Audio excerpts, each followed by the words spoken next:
Monsieur l'ambassadeur, comment définiriez-vous la place de l'école française dans le paysage éducatif du canton de Berne?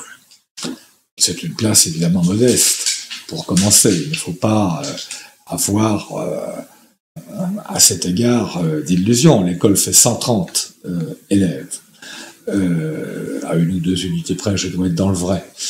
Cela dit, ça n'est pas seulement du nombre que dépend l'importance de l'école dans le paysage éducatif bernois.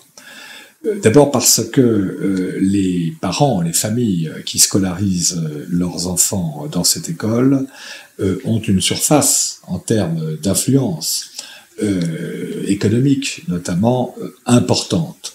Les Français qui sont scolarisés dans cet établissement appartiennent en effet à des familles de cadres ou de cadres supérieurs qui participent du développement de la relation économique franco-suisse. C'est le premier point. Deuxièmement, il y a, c'est la définition même d'une capitale, ici, des familles qui appartiennent au réseau diplomatique étranger. Et par conséquent, beaucoup d'entre mes collègues ont fait le choix pour la scolarité et la scolarisation de leurs enfants de l'école française. Donc c'est là encore un facteur d'influence important. Le troisième, c'est que les Suisses eux-mêmes tiennent à la présence de cette école-là. J'insiste sur ce point parce que le ministère suisse des Affaires étrangères m'a fait savoir à plusieurs reprises qu'il comptait sur cette école pour assurer, notamment avant le départ des familles des diplomates suisses à l'étranger, la scolarisation des enfants des familles concernées. Vous savez en effet qu'on a, nous Français à l'étranger, le plus grand réseau scolaire qui soit, avant le réseau scolaire britannique ou américain ou allemand, et nous offrons donc aux Suisses une possibilité d'expatriation très importante. C'est vrai pour les Suisses francophones, bien entendu, mais c'est aussi vrai pour les alémaniques, qui, fort heureusement, maîtrisent d'ailleurs fort bien le français. Donc voilà, cette école, au fond, est un triple support. Un support d'influence pour l'influence économique française, un support également d'accueil pour le réseau diplomatique présent ici à Berne, et un réseau sur lequel s'appuie le ministère suisse des Affaires étrangères pour pouvoir, le moment venu, sans trop de difficultés, préparer les familles à l'expatriation, là où, évidemment, aucune école suisse ne pourrait remplacer les nôtres. Le deuxième volet, si vous voulez, indépendamment encore une fois de ce que je viens de dire, de cette intégration dans le paysage éducatif du canton, c'est que nous avons maintenant entrepris, grâce à l'équipe pédagogique, grâce au directeur, grâce aux parents qui ont joué le jeu, bien entendu, mais grâce évidemment aux autorités du canton de Berne elles-mêmes, des actions de coopération avec les autorités bernoises compétentes en matière éducative. Une école comme celle-ci ne peut pas fonctionner en vase clos. Elle n'est pas sui generis, enfermée dans son coin.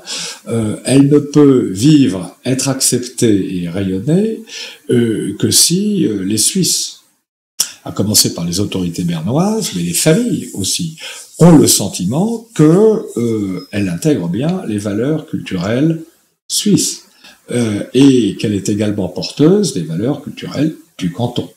Donc moi je tiens beaucoup à ce que cette école soit un vecteur de coopération biculturelle. C'est d'ailleurs une qualité qui a été reconnue par les autorités du canton. Je me suis entretenu à plusieurs reprises avec l'actuel président du Conseil d'État du canton de Berne, qui avant de prendre la présidence était déjà ministre de l'instruction et de l'éducation, et dès mon arrivée, nous avons cherché ensemble à formuler plus exactement, des coopérations précises entre le système bernois d'instruction et l'école. Donc je crois que maintenant, c'est une affaire qui est partie, qui est bien partie, qui ne peut que se développer, et qui est la condition même de la pérennité de la présence de l'école ici.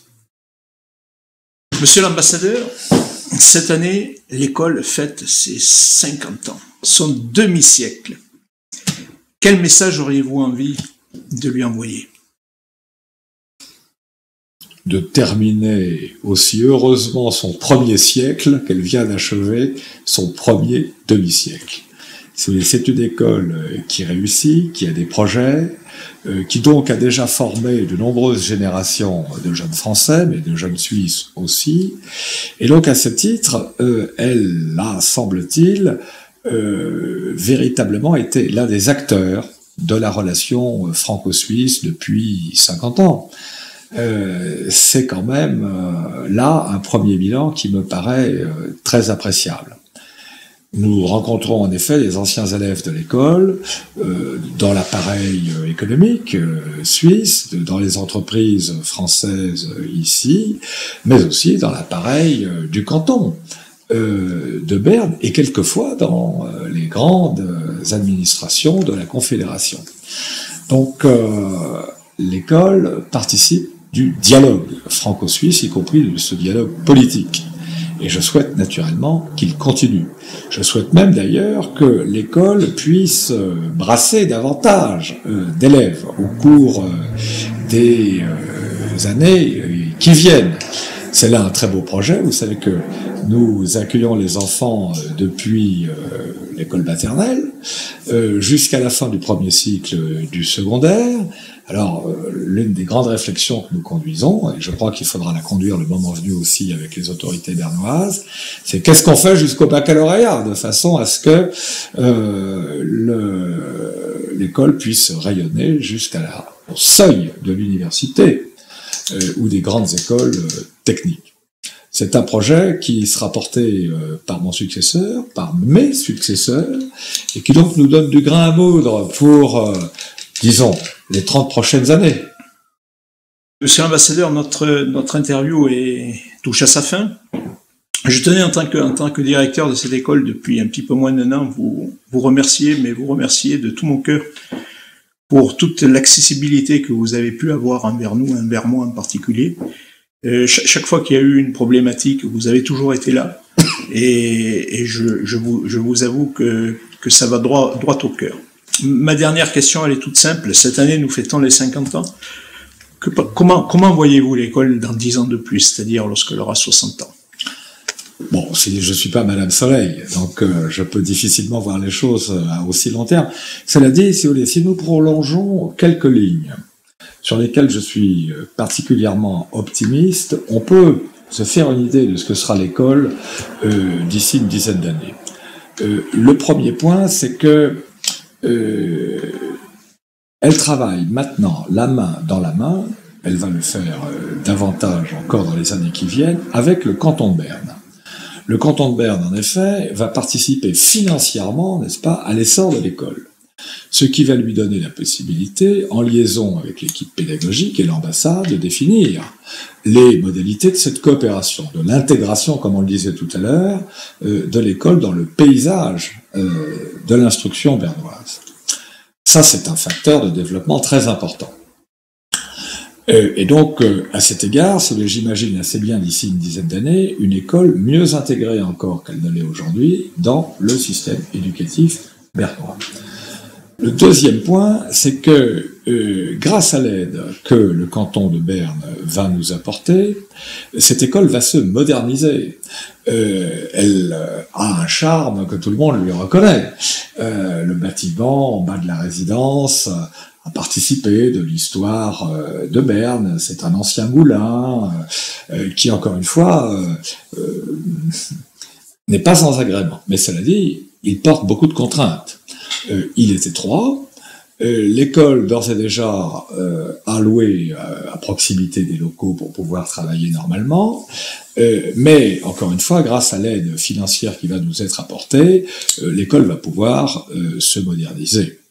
Et donc, j'imagine assez bien, d'ici une dizaine d'années, peut-être le même bâtiment, certes, mais, disons, allez, je vais avoir l'audace d'employer un mot barbare, relooké, vous voyez, redéfinie, rajeunit dans son aspect même. Les classes, l'équipement, les abords, le terrain de jeu peuvent, moyennant finance bien entendu, présenter d'ici quelques années un visage nettement plus avenant que celui, qui est pourtant déjà très sympathique, que l'école offre à son public aujourd'hui. Ceci, je crois, et là c'est un point sérieux que j'évoque là, devra amener l'État français à revoir avec le comité de gestion la relation qu'il entretient avec lui. Aujourd'hui, vous le savez, l'école est située sur un terrain domanial, appartenant donc à l'État français. De même, le bâtiment appartient à l'État français. Mais si, comme je le souhaite maintenant, grâce encore une fois au concours que les autorités bernoises vont nous accorder, l'école peut se moderniser, se toiletter, se rajeunir dans sa structure de bâtiment même, eh bien, ces opérations qui coûtent cher et qui normalement incombent à l'État français, puisque c'est lui le propriétaire, dès lors qu'elles seront assumées par la communauté des familles, c'est-à-dire par le comité de gestion, devront nous amener à réfléchir à un nouvel équilibre entre les responsabilités de l'État français et celles du comité de gestion. Je verrai assez bien pour ma part, par exemple, si vous voulez, que d'ici 2 ans ou 3 ans, mais je laisse ce soin, n'est-ce pas, à ceux qui me succéderont, et notamment à celui qui me succédera, de voir avec le comité de gestion comment nous pourrions, par exemple, explorer les voies d'une amphithéose. Vous voyez, aujourd'hui, l'école paie au prix fort, et c'est normal, le loyer du terrain et des bâtiments qu'elle occupe. Si le comité de gestion consent une importante participation à l'entretien des bâtiments, eh bien il me semble tout à fait normal que l'État français, lui également, fasse une part du chemin, par exemple en revoyant à la baisse, n'est-ce pas, le loyer qui est imposé à l'école. Ce qui, me semble-t-il, aurait des effets très bénéfiques en matière d'attraction. Pourquoi ? Parce que nous pourrions, sinon baisser, tout au moins stabiliser, en francs suisses constants, les tarifs scolaires, n'est-ce pas, qui sont quand même effectivement élevés, chacun le sait. Et à partir de cette stabilisation, attirer de nouvelles familles, et à partir de cette montée en puissance, n'est-ce pas, du nombre d'enfants scolarisés, donner au second cycle du secondaire, que nous avons tous en tête, une réelle chance d'exister.